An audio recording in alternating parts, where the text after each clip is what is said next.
നാരായണം നമസ്കൃത്യ നരം ചൈവ നരോത്തമം ദേവീം സരസ്വതീം വ്യാസം തതോ ജയമുദീരീ.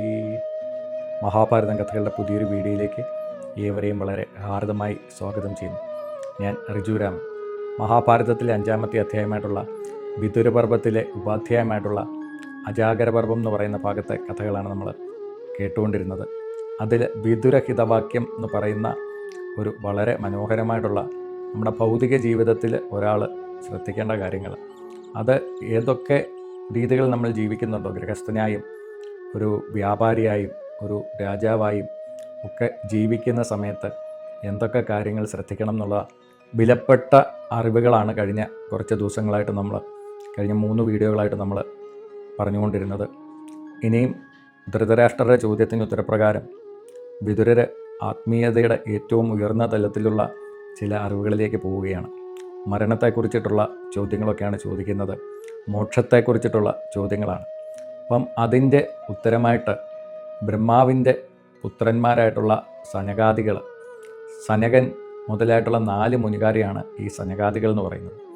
ഇവർ ആത്മജ്ഞാനികളായിട്ടുള്ള ആളുകളാണ്. അപ്പം അതായത് ആത്മാവിനെക്കുറിച്ചിട്ട് അറിവുള്ളവർ, എപ്പോഴും ഒരേ പ്രായമുള്ള കുട്ടികളായിട്ടാണ് ഇവരെ കണ്ടുകൊണ്ടിരിക്കപ്പെടുന്നത്. അപ്പം വിതുരൻ സനത്സുജാതനെ വിളിച്ചു വരുത്തുന്ന ഒരു രംഗത്തേക്കാണ് നമ്മൾ വരുന്നത്. ഇതിനു മുമ്പ് ഞാൻ നേരത്തെ പറഞ്ഞ വിതുരഹിതവാക്യം കേൾക്കാൻ വേണ്ടിയിട്ട് ഇതിനു മുമ്പുള്ള കഥാഭാഗങ്ങൾ അല്ലെങ്കിൽ വീഡിയോകൾ കേൾക്കണമെന്ന് അഭ്യർത്ഥിക്കുകയാണ്. ധൃതരാഷ്ട്രർ പറഞ്ഞു, അല്ലയോ വിതുര, അങ്ങയുടെ വാക്കുകളിൽ ആത്മവിദ്യയെക്കുറിച്ചിട്ട്, ആത്മാവിനെക്കുറിച്ചിട്ടുള്ള അറിവിനെക്കുറിച്ചിട്ട് അവിടെ സൂചിപ്പിക്കുകയല്ലേ ചെയ്തിട്ടുള്ളൂ. എനിക്ക് അത് വിശദമായിട്ടൊന്ന് പറഞ്ഞു തരണം. അത് കേൾക്കാൻ എനിക്ക് ആഗ്രഹമുണ്ട്. കേൾക്കേണ്ട കാര്യങ്ങളെക്കുറിച്ചെല്ലാം അങ്ങ് ഭംഗിയായി പറഞ്ഞു കഴിഞ്ഞു. വിതുരൻ പറഞ്ഞു, ധൃതരാഷ്ട്ര, എന്നും യൗവനമുള്ളവനായും വളരെക്കാലം മുൻപേ ജനിച്ചവനും നിത്യനുമായിട്ടുള്ള, അതായത് ഒരിക്കലും മരണമില്ലാത്തവനുമായ സനത്സുജാത മഹർഷി മരണം എന്നൊന്നില്ല എന്ന് പറഞ്ഞിട്ടുണ്ട്. അദ്ദേഹം ബുദ്ധിമാന്മാരിൽ വെച്ചിട്ട് ഏറ്റവും മികച്ചവനാണ്. രഹസ്യങ്ങളായിട്ടുള്ള യോഗകാര്യങ്ങളെയും വെളിച്ചം തരുന്ന സമാധികാര്യങ്ങളെയും മനസ്സിലുള്ള ധർമ്മങ്ങളെയും കുറിച്ച് അദ്ദേഹം പറഞ്ഞു തരും. ധൃതരാഷ്ട്രർ പറഞ്ഞു, എന്നും ജീവിക്കുന്ന സനത്കുമാരി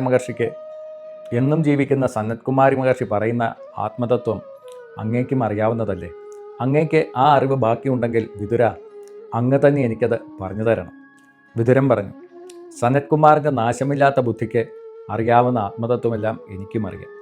എങ്കിലും ഞാൻ ജന്മം കൊണ്ട് ശൂദ്രനായതുകൊണ്ട് അങ്ങയോടിത് ഉപദേശിക്കുന്നത് ശരിയല്ല. എനിക്കതിന് അധികാരമില്ല. ബ്രാഹ്മണനായിട്ടുള്ള സനത്കുമാരൻ ഏറ്റവും രഹസ്യങ്ങളായിട്ടുള്ള ആത്മതത്വങ്ങൾ കൂടി അങ്ങേക്ക് ഉപദേശിച്ചു തരും.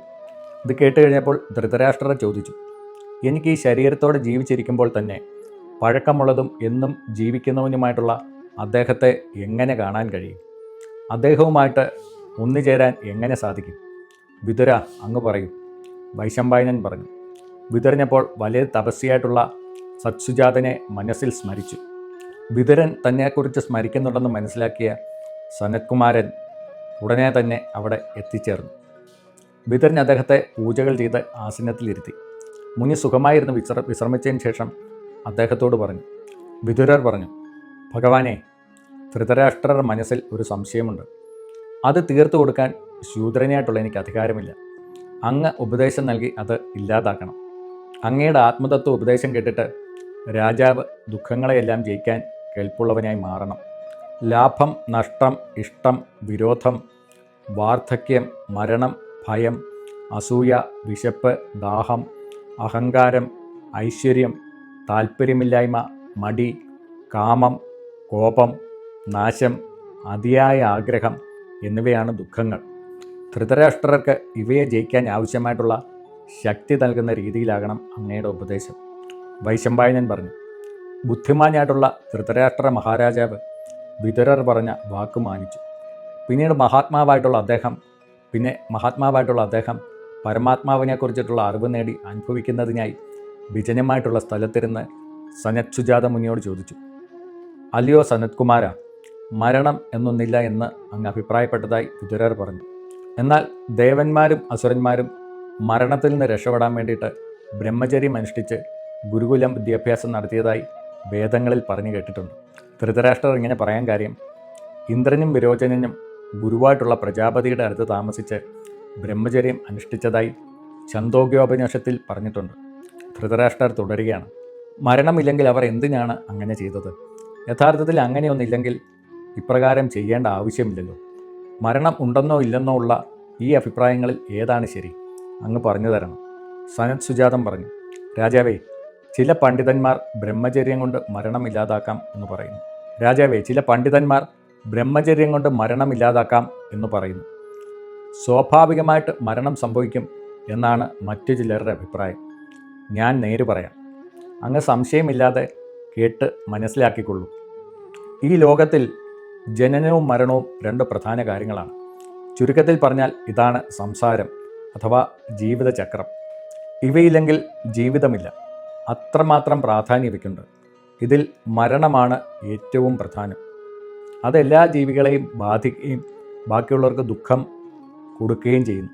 അതുകൊണ്ട് ജീവിതത്തിലെ ഏറ്റവും പ്രധാനപ്പെട്ട മരണം എന്തെന്നും അതിൽ നിന്ന് എങ്ങനെ രക്ഷപ്പെടാമെന്നും വിവരിച്ചുകൊണ്ട് ആത്മീയ ശാസ്ത്രമായിട്ടുള്ള സത്സുജാതീയം ഞാൻ നിനക്ക് പറഞ്ഞു തരാം.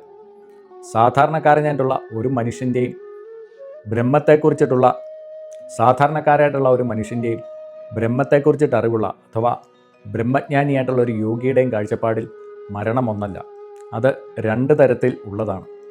ശരീരത്തിൽ നിന്ന് ജീവൻ വേർപെടുന്നതിനെയാണ് സാധാരണക്കാർ മരണമെന്ന് പറയുന്നത്. എന്നാൽ ഈ ലോകത്തിലെ ബന്ധങ്ങളോടുകൂടിയ ജീവിതമാണ് യഥാർത്ഥത്തിൽ മരണമെന്നും അതിനെ ജയിക്കുകയാണ് വേണ്ടതെന്നും അറിവുള്ളവർ അഥവാ ജ്ഞാനികൾ പറയുന്നു. അതിനുള്ള വഴി ഉപദേശിക്കുകയാണ് പ്രധാനമായും ഈ ശാസ്ത്രം ചെയ്യുന്നത്. ചുരുക്കത്തിൽ മരണവും മരണമില്ലായ്മയും അതായത് അമൃതത്വവും എന്താണെന്ന് ഞാൻ വിവരിക്കാം. രാജാവേ, ഇവിടെ പറഞ്ഞ രണ്ട് അഭിപ്രായങ്ങളും ശരി തന്നെയാണ്. സൃഷ്ടിയുടെ തുടക്കം മുതൽക്കേ അവയുണ്ടായി നിലനിൽക്കുന്നു. മരണവും മരണമില്ലായ്മയും പരസ്പരം വിരുദ്ധങ്ങളായിട്ടുള്ള കാര്യങ്ങളാണ്.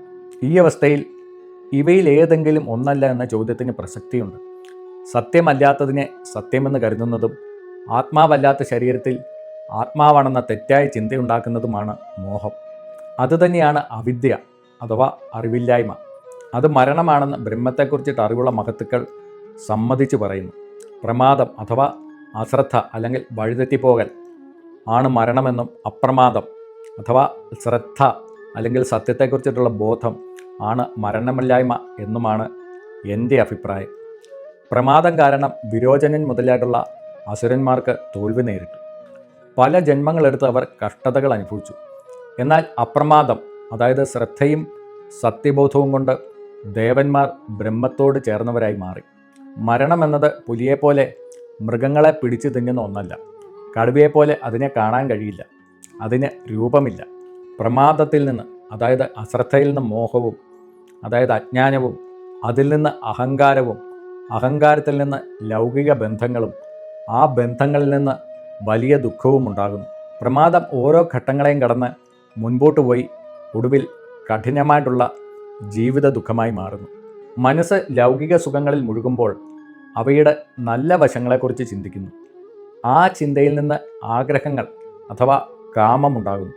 മനുഷ്യൻ്റെ എല്ലാ പ്രവൃത്തികൾക്കും കാരണം ഈ ആഗ്രഹമാണ്. ഇതിനാൽ പിന്നീട് സ്വന്തം യഥാർത്ഥ സ്വഭാവത്തിൽ നിന്ന് മനുഷ്യൻ താഴേക്ക് വീഴുന്നു.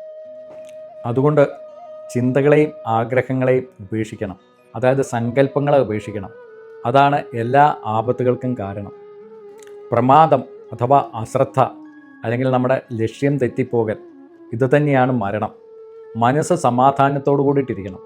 അതുകൊണ്ട് ലക്ഷ്യം കൈവരുന്നു. ഇത് മനസ്സിൻ്റെ ശാസ്ത്രത്തിൻ്റെ തത്വമാകുന്നു. സ്ത്രീ, വീട്, പണം, രാജ്യം, അധികാരം അല്ലെങ്കിൽ പ്രതാപം തുടങ്ങിയവയിൽ മനസ്സ് വെച്ച് അവയുടെ നല്ല വശങ്ങളെക്കുറിച്ച് ചിന്തിച്ച് അവ നേടാൻ ശ്രമിക്കുന്നവൻ ഒടുവിൽ എങ്ങനെ നശിക്കുന്നുവെന്ന് ഈ ഉപദേശത്തിൽ നിന്ന് മനസ്സിലാക്കാം. അശ്രദ്ധയില്ലാതെ ഇരിക്കുന്നതിന് ആഗ്രഹങ്ങളുടെ വിത്തായിട്ടുള്ള ചിന്തകളെ ജയിക്കണം. അതാണ് പ്രധാനമായി വേണ്ടത്. അറിവില്ലാത്തവരായിട്ടുള്ള ചിലർ പുണ്യം ചെയ്യുന്നവർക്ക് സുഖത്തെയും പാപം ചെയ്യുന്നവർക്ക് ദുഃഖത്തെയും കൊടുത്തുകൊണ്ട് പിതൃലോകം ഭരിക്കുന്നവനും എല്ലാ ജീവികളുടെയും ഹൃദയത്തിൽ കഴിയുന്നവനും നാശമില്ലാത്തവനും ബ്രഹ്മത്തിൽ ഉറച്ചു നിൽക്കുന്നവനുമായ യമനാണ് മരണമെന്ന് പറയുന്നു. അറിവില്ലായ്മ കാരണമുണ്ടാകുന്ന മരണമല്ലാതെ വേറെ ഒരു മരണമുണ്ടെന്നാണ് അറിവില്ലാത്തവരുടെ അഭിപ്രായം. ഈ യമൻ്റെ ആജ്ഞ കാരണം മരണം ദേഷ്യം, അശ്രദ്ധ, വലിയ ആഗ്രഹം അതായത് ലോഭം എന്നിവയുടെ രൂപത്തിൽ ഉണ്ടാകുന്നു. പിന്നീട് അഹങ്കാരത്തോടുകൂടി ധർമ്മത്തിന് വിരുദ്ധമായിട്ടുള്ള തെറ്റായ വഴികളിലൂടെ സഞ്ചരിക്കുന്നു. അവൻ ഒരിക്കലും ആത്മാവിൻ്റെ അവസ്ഥയെ നൽകില്ല. ഞാൻ പണ്ഡിതനാണ്, എനിക്ക് യോഗ്യത കൂടുതലുണ്ട്, ഞാൻ പണക്കാരനാണ്, ഇങ്ങനെയുള്ള ചിന്തകളാണ് അഹങ്കാരം. യമൻ അറിവില്ലായ്മയെ അല്ലെങ്കിൽ അജ്ഞാനത്തെ ഭരിക്കുന്ന ദേവനാണ്. അതുപോലെ ദേഷ്യം തുടങ്ങിയ ഭരിക്കുന്ന ദേവന്മാരുമുണ്ട്. അവർ യമൻ്റെ ഭൃത്യന്മാരാകും. അറിവില്ലായ്മയിൽ നിന്ന് ദേഷ്യം തുടങ്ങിയവയുണ്ടാകുന്നു. അതുമൂലം ഈ ജീവിതചക്രത്തിൽ അഥവാ സംസാരത്തിൽ വീണ് നശിക്കുന്നു. ശരീരമാണ് ആത്മാവെന്ന് വിചാരിക്കുന്നവർ അറിവില്ലായ്മയുടെ പിടിയിൽ നിന്ന് രക്ഷപ്പെടാതെ വീണ്ടും ഭൂമിയിൽ വന്ന് ജനിക്കുന്നു. പിന്നെയും ഇന്ദ്രിയങ്ങളുടെ വികാരങ്ങൾക്ക് അടിമകളായി ജനിക്കുകയും മരിക്കുകയും ചെയ്യുന്നു. കർമ്മങ്ങൾ ചെയ്യുമ്പോൾ ജനങ്ങൾ സ്വർഗം തുടങ്ങിയ ലഭിക്കണമെന്ന് ആഗ്രഹിക്കുന്നു, അത് അനുഭവിക്കുകയും ചെയ്യുന്നു. അവർക്ക് ജീവിതക്കടലിന് അഥവാ സംസാര സമുദ്രത്തിൻ്റെ കരയിൽ ചെന്നെത്താൻ കഴിയുന്നില്ല. കർമ്മം മോക്ഷത്തെ തരുന്നില്ല. ജീവാത്മാവും സച്ചിദാനന്ദമയമായ പരമാത്മാവും ഒന്നാണെന്ന ബോധ്യമില്ലാതെ നിസാരങ്ങളായിട്ടുള്ള ലൗകിക സുഖങ്ങളിൽ അഥവാ വിഷയസുഖങ്ങളിൽ ആശവച്ച് അവൻ പ്രവർത്തിക്കുന്നു. ഇത് ഇന്ദ്രിയങ്ങൾക്ക് ഹാനികരമായിട്ടുള്ള അല്ലെങ്കിൽ ദോഷകരമായിട്ടുള്ള മോഹത്തെ ഉണ്ടാക്കുന്നതാണ്. ഇല്ലാത്ത കാര്യങ്ങളോടുള്ള ബന്ധം കൊണ്ട് താൻ ബ്രഹ്മമാവുന്നെന്ന ചിന്തയിൽ നിന്ന് മാറിപ്പോകുന്നതിനും അതുമൂലം സ്ത്രീ സുഖങ്ങളെക്കുറിച്ചിട്ട് തന്നെ ചിന്തിക്കുന്നതിനും അവയെ അനുഭവിക്കുന്നതിനും ഇടയാകുന്നു. ലൗകിക സുഖങ്ങളുടെ അഥവാ വിഷയങ്ങളുടെ ഓർമ്മ തന്നെ പൂർണ്ണമായും ഉപേക്ഷിക്കേണ്ടതാണ്. അങ്ങനെയല്ലാത്തവനെ ആദ്യമായി അവിദ്യ അഥവാ അറിവില്ലായ്മ നശിപ്പിക്കുന്നു. ലൗകിക കാര്യങ്ങളെക്കുറിച്ചിട്ട് ഇടപെടാതെ ചിന്തിച്ചുകൊണ്ടിരിക്കുന്ന അവസ്ഥയാണ് അവിദ്യ. യോഗിയായിരിക്കുന്നവൻ ആത്മചിന്ത കൊണ്ട് ആഗ്രഹങ്ങളെ നശിപ്പിക്കണം. വസ്തുക്കൾ അശുദ്ധങ്ങളും നിസാരങ്ങളുമാണെന്ന് കാണുമ്പോൾ അവയോട് താല്പര്യമുണ്ടാകില്ല. സ്ത്രീ, പണം തുടങ്ങിയവയെക്കുറിച്ചുള്ള ചിന്ത ലേശം പോലും ഉണ്ടാകരുത്. അങ്ങനെ അവയെക്കുറിച്ചിട്ട് ചിന്തിക്കാതിരിക്കുന്നത് വലിയ മരണത്തിനും മരണമായി മാറുന്നു. ഇപ്രകാരം പണ്ഡിതനായവൻ ആഗ്രഹങ്ങളെ നശിപ്പിക്കുന്നു. ആഗ്രഹങ്ങളില്ലാത്തവന് അഥവാ നിഷ്കാമനായവന് മരണം ഉണ്ടാകുന്നതേയില്ല. ലൗകിക സുഖങ്ങൾ നശിച്ചു പോകുന്നവയാണ്. അവയെക്കുറിച്ച് ചിന്തിച്ച് അവയുടെ പിന്നാലെ ഓടുന്നവൻ അവയെപ്പോലെ തന്നെ നശിക്കുന്നു.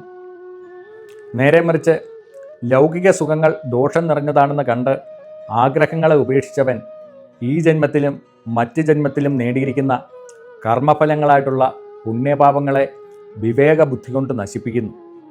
ആഗ്രഹങ്ങൾക്ക് അടിമപ്പെടുന്നവന് നാശമാണ് ഫലം. ജീവികളുടെ പുറമേ കാണുന്ന ഈ ശരീരം ഇരുട്ടുപോലെ വെളിച്ചമില്ലാത്തതാകും. അറിവില്ലായ്മ അഥവാ അജ്ഞാനം കൊണ്ട് ഇത് ഉണ്ടെന്ന് തോന്നുന്നതാണ്. അത് നരകമാകുന്നു. ഇപ്രകാരമുള്ള ശരീരം പൂർണ്ണമായും ഉപേക്ഷിക്കേണ്ടതാണെന്ന് അറിയുന്നവനെ സ്ത്രീകളുടെ ശരീരങ്ങൾ അശുദ്ധവും ഭയപ്പെടുത്തുന്നതുമാണെന്ന ചിന്തയുണ്ടാവും. അപ്പോൾ അവൻ്റെ ആഗ്രഹം നശിക്കും. ലൗകിക സുഖങ്ങളുടെ പിന്നാലെയുള്ള ഓട്ടവും നിൽക്കും. നിലത്ത് നോക്കാതെ മേൽപോട്ട് നോക്കി നടക്കുന്നവൻ കുഴിയിൽ വീഴുന്നു. അതുപോലെ വിവേകമില്ലാത്തവൻ മരണത്തിൻ്റെ മുഖത്ത് ചെന്ന് ചാടുന്നു. സ്ത്രീ മുതലായവകളിൽ ആഗ്രഹം വർദ്ധിച്ച് ലൗകിക സുഖങ്ങളിൽ മുഴുകി അവയുടെ പിന്നാലെ പാഞ്ഞു പോകുന്നവൻ അവയിൽ നിന്ന് വേറിട്ട പരമാത്മാവിനെക്കുറിച്ചിട്ട് ചിന്തിക്കുന്നേയില്ല. അവൻ ആത്മീയശാസ്ത്രം പഠിക്കുന്നില്ല. അവൻ്റെ ശരീരം പുല്ലുകൊണ്ടുണ്ടാക്കി വെച്ച പുലിയെപ്പോലെ പ്രയോജനമില്ലാത്തതാകുന്നു. മോഹത്തിന് കാരണമായ കോപവും ആഗ്രഹവും കൊണ്ട് മോഹവലയത്തിൽപ്പെട്ട അങ്ങയുടെ ശരീരത്തിൽ കാണുന്ന അങ്ങയുടെ ഈ ആത്മാവ് തന്നെയാണ് മരണം. അത് പൂർണ്ണമായിട്ടുള്ള നാശം വരുത്തിവെക്കുന്നു. പ്രകാരം മനസ്സിനെ അടക്കി നിർത്താതെ അഥവാ ഇന്ദ്രിയ നിഗ്രഹം ചെയ്യാതെ ആഗ്രഹങ്ങൾക്ക് അടിമപ്പെട്ട് പ്രവർത്തിക്കുന്നവൻ തന്നെയാണ് അവൻ്റെ മരണം. ഇപ്രകാരം കോപം തുടങ്ങിയവയുടെ രൂപത്തിലാണ് മരണമുണ്ടാകുന്നത്. ഇതാണ് ജനനമരണങ്ങളാകുന്ന എല്ലാ കഷ്ടതകൾക്കും അഥവാ എല്ലാ അനർത്ഥങ്ങൾക്കും കാരണമെന്നും മനസ്സിലാക്കി കോപം തുടങ്ങിയവയെ നശിപ്പിച്ച് പരമാത്മാവിൻ്റെ അറിവോടെ അതിൽ ഉറച്ചു നിൽക്കുന്നവന് മരണം ഉണ്ടാകുന്നതേയില്ല.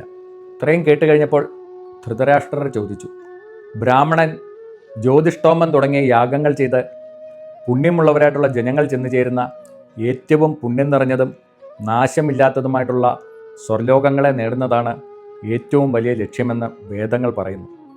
ആ നിലയ്ക്ക് ആ മികച്ച സ്ഥാനങ്ങളിൽ എത്തുന്നതിന് കാരണമായ കർമ്മം ജ്ഞാനിക്ക് എങ്ങനെയാണ് ചെയ്യാൻ പാടില്ലാത്തതായി തീരുന്നത്? കർമ്മം കൊണ്ട് ബ്രഹ്മലോകം വരെയുള്ള ഉയർന്ന സ്ഥാനങ്ങൾ നേടാൻ കഴിയാമെന്നിരിക്കെ ജ്ഞാനി അതിനെ ഉപേക്ഷിക്കുന്നത് ശരിയാണോ? ഇത് കേട്ട് കഴിഞ്ഞപ്പോൾ സനത്സുജാതം പറഞ്ഞു, ബ്രഹ്മലോകം തുടങ്ങിയവയിൽ ലഭിക്കുന്ന സുഖം യഥാർത്ഥമാണെന്ന് കരുതി ലൗകിക സുഖങ്ങളിൽ മുഴുകിയിരിക്കുന്ന അറിവില്ലാത്തവൻ അല്ലെങ്കിൽ അജ്ഞാനി അവയെ നേടാൻ വേണ്ടി യാഗങ്ങൾ തുടങ്ങിയ കർമ്മങ്ങൾ ചെയ്യുന്നു. എന്നാൽ ജ്ഞാനിയാവട്ടെ കർമ്മങ്ങളിൽ അറിവില്ലായ്മ തുടങ്ങിയ ദോഷങ്ങൾ കണ്ട് അത് ചെയ്യുന്നില്ല. പച്ചപ്പുല്ലും ഉണക്കപ്പുൽക്കൂട്ടവും വെളിച്ചവും ഇരുട്ടും എങ്ങനെയാണോ അതുപോലെയാണ് ജ്ഞാനവും കർമ്മവും. ജ്ഞാനം കർമ്മത്തെ നശിപ്പിക്കുന്നതാണെന്ന് മനസ്സിലാക്കുക. ധൃതരാഷ്ട്രർ പറഞ്ഞു, ജനനമില്ലാത്തവനും തുടക്കമില്ലാത്തവനുമായിട്ടുള്ള ആത്മാവിനെ ഈ ലോക ജീവിതത്തിലേക്ക്, അതായത് സംസാരത്തിലേക്ക് വന്നെത്തുന്നതിനെ പ്രേരിപ്പിക്കുന്നത് ആരാണ്? അതിനായി പല ജന്മങ്ങൾ സ്വീകരിക്കുന്നത് കൊണ്ട് എന്ത് കാര്യമാണുള്ളത്? ആത്മാവിന് യാതൊരു കേടും സംഭവിക്കില്ലാന്നിരിക്കെ അതിന് എന്തെങ്കിലും ബുദ്ധിമുട്ടുണ്ടാകുമോ? ഇവയെക്കുറിച്ചെല്ലാം ജ്ഞാനിയായിട്ടുള്ള അങ്ങേക്ക് അറിവുണ്ടല്ലോ. അതൊക്കെ ഉള്ളതുപോലെ ക്രമമായി പറഞ്ഞു തരണം. സനത്കുമാരൻ പറഞ്ഞു, ബ്രഹ്മത്തിന് പല രൂപങ്ങളുണ്ടെന്ന് കരുതുന്നത് വലിയ ദോഷം ചെയ്യും. അദ്വൈതത്തെ എല്ലാം ഒന്നാന്നുള്ള ചിന്തയെ ആശ്രയിക്കുന്നവർ അസത്യം പറയുന്നവരും വേദങ്ങളുടെ പ്രമാണത്തെ, അധികാരത്തെ അംഗീകരിക്കാത്തവരുമാണ്. ജീവാത്മാവിനും പരമാത്മാവിനും തമ്മിൽ വ്യത്യാസമുണ്ടെന്ന് പറയുന്നവൻ വലിയ നാശമടയുമെന്ന് വേദങ്ങളിൽ അഥവാ ശ്രുതിയിൽ പറയുന്നുണ്ട്. ഒരേ പരമാത്മാവ് തന്നെയാണ് എല്ലാ ജീവികളിലും ജീവനായി ഇരിക്കുന്നത്. സാഹചര്യങ്ങളുടെ വ്യത്യാസം കൊണ്ട് അത് വേറെ വേറെയായി തോന്നുന്നതാണ്. യഥാർത്ഥ പരമാത്മാവിൻ്റെ സത്യത്തിന് സാഹചര്യങ്ങളുടെ മാറ്റം യാതൊരു കുറവും വരുത്തുന്നില്ല. വെള്ളത്തിൽ കാണുന്ന ചന്ദ്രൻ്റെ പ്രതിബിംബം ചലിക്കുന്നത് കൊണ്ട് ആകാശത്ത് തിളങ്ങുന്ന യഥാർത്ഥ ചന്ദ്രന് യാതൊരു ഇളക്കവും സംഭവിക്കുന്നില്ല.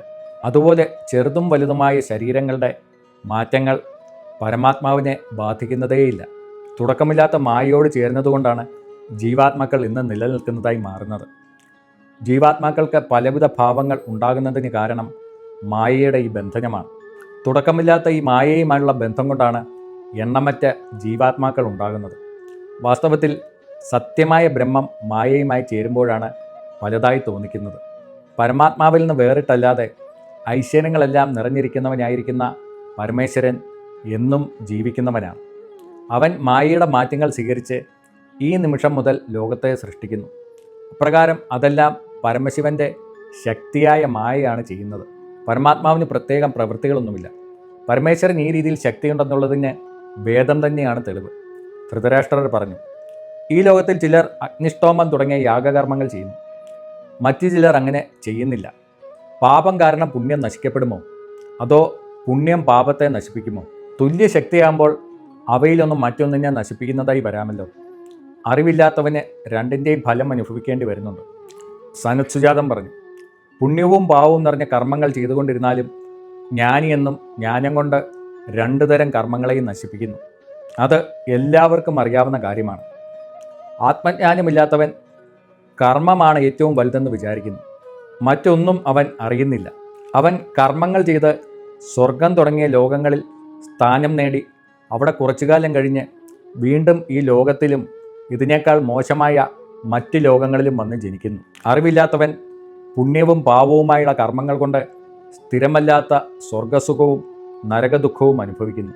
അതിനുശേഷം സ്വന്തം സ്വഭാവത്തിനും സംസ്കാരത്തിനും അനുസരിച്ച് ചെയ്ത കർമ്മങ്ങളുടെ അടിസ്ഥാനത്തിൽ പലവിധ ജീവികളായി ജന്മമെടുക്കുന്നു.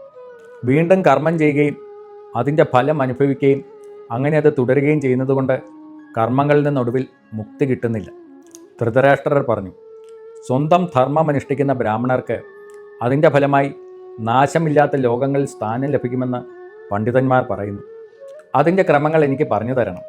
പിന്നീട് എന്നും നിലനിൽക്കുന്ന മോക്ഷസുഖത്തെക്കുറിച്ചിട്ടും പറയണം. സ്വന്തം ധർമ്മത്തിൽ നിന്ന് വിട്ടുമാറി ആഗ്രഹങ്ങളോടെയുള്ള കർമ്മങ്ങളെക്കുറിച്ചിട്ട് അറിയാൻ എനിക്ക് ആഗ്രഹമില്ല. ഇത് കേട്ടിട്ട് സനത്സുജാതം പറഞ്ഞു, ശാരീരിക ശക്തിയുള്ളവർക്ക് പരസ്പരം മത്സരമുണ്ടാകുന്നതുപോലെ കർമ്മങ്ങളിൽ മുഴുകിയവർക്ക് ആരോടാണ് മത്സരമുണ്ടാകുന്നത്? ആ ബ്രാഹ്മണർ ഈ ലോകത്തിൽ നിന്ന് പുക തുടങ്ങിയ മാർഗങ്ങളിലൂടെ ഉയരങ്ങളിലേക്ക് പോയി സ്വർഗത്തിൽ ചെന്ന് ക്ഷേത്രങ്ങളെപ്പോലെ പ്രകാശിക്കുന്നു. ശക്തിയുള്ള രാജാക്കന്മാർക്ക് തങ്ങളെക്കാൾ ശക്തി കൂടിയ മറ്റ് രാജാക്കന്മാരെ തോൽപ്പിച്ച് സുഖമനുഭവിക്കാൻ ആഗ്രഹമുണ്ടാകും. അതുപോലെ മറ്റുള്ളവരെക്കാൾ കൂടുതൽ യാഗങ്ങളും കർമ്മങ്ങളും ചെയ്ത് കൂടുതൽ സ്വർഗസുഖം അനുഭവിക്കണമെന്ന ചിന്ത കർമ്മങ്ങളിൽ മുഴുകി ആർക്കുണ്ടോ ആ ബ്രാഹ്മണരുടെ അവസ്ഥയാണിത്. ലൗകിക സുഖങ്ങളിൽ താല്പര്യമില്ലാതെ താൽക്കാലിക ഫലങ്ങൾ മാത്രം തരുന്ന ജ്യോതിഷ്ഠോമം തുടങ്ങിയ യാഗങ്ങൾ യാതൊരു ആഗ്രഹമില്ലാതെ ചെയ്യുന്നവർക്കും പരസ്പരം മത്സരമില്ലാത്തവർക്കും ആ യജ്ഞകർമ്മങ്ങൾ മനസ്സിൻ്റെ ശുദ്ധിയെയും അറിവിനെയും ഉണ്ടാക്കുന്നു.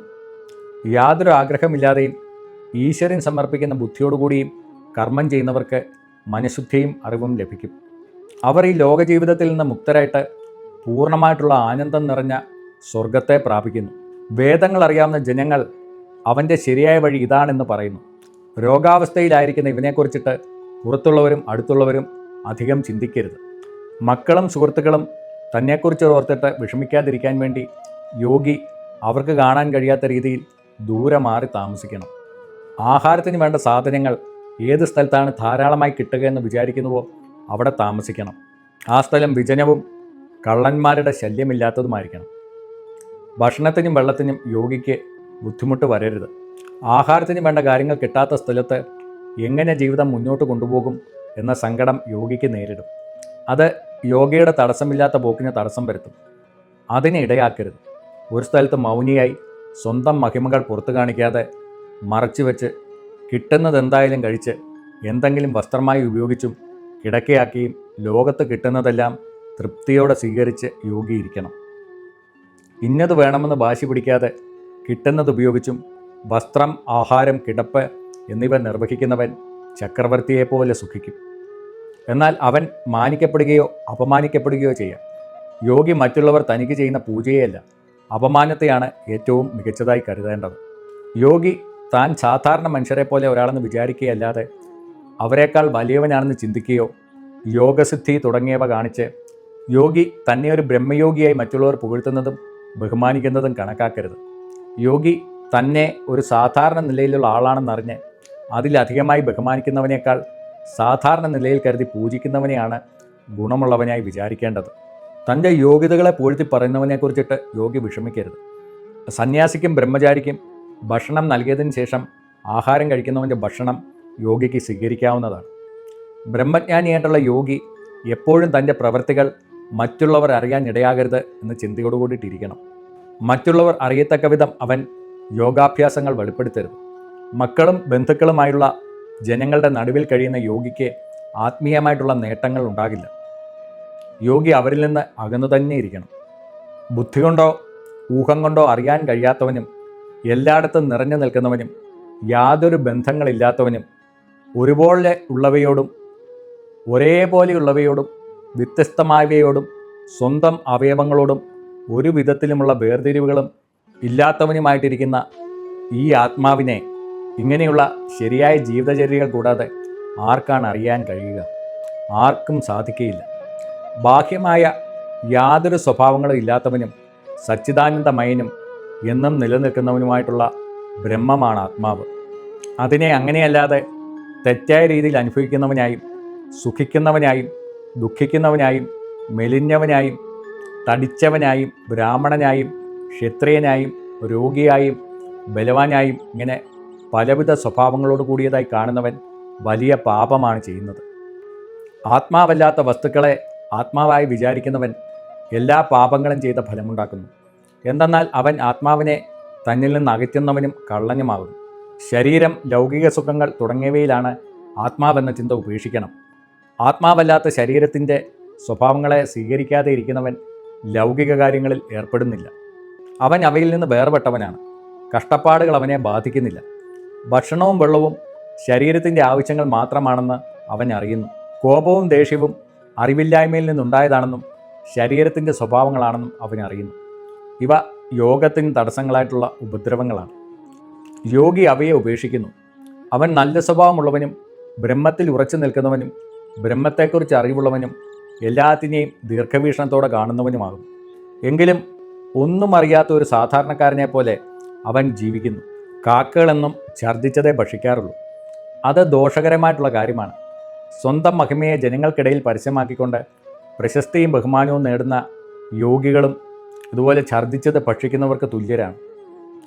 അവൻ സ്വന്തം വീര്യത്തെ തന്നെയാണ് ഛർദ്ദിച്ച് ഭക്ഷിക്കുന്നത്. യോഗി രഹസ്യമായി ജീവിക്കുന്നവനും സാധാരണക്കാരനെ പോലെ കഴിയുന്നവനുമായിരിക്കണം. അവൻ്റെ പ്രവൃത്തികൾ കണ്ടാൽ അവനൊരു യോഗിയാണെന്ന് ആരും വിചാരിക്കാൻ ഇടയാവരുത്. മനുഷ്യൻ്റെ ധനമായ മക്കൾ, സുഹൃത്തുക്കൾ, ഭാര്യ തുടങ്ങിയവരിൽ താല്പര്യമില്ലാത്തവരും വേദങ്ങളിൽ പറയുന്ന അഹിംസ, സത്യം, ഇന്ദ്രിയ നിഗ്രഹം, മനസ്സിൻ്റെ അടക്കം, അതായത് ദമം, ശമം തുടങ്ങിയവയിൽ താല്പര്യമുള്ളവരുമായിട്ടിരിക്കുന്ന ബ്രാഹ്മണർ ആർക്കും തോൽപ്പിക്കാൻ കഴിയാത്തവരും ഒന്നും കൊണ്ടും ഭയമില്ലാത്ത ധീരന്മാരുമാകും. അവരെ ബ്രഹ്മത്തിൻ്റെ രൂപമുള്ളവരായി അറിയണം.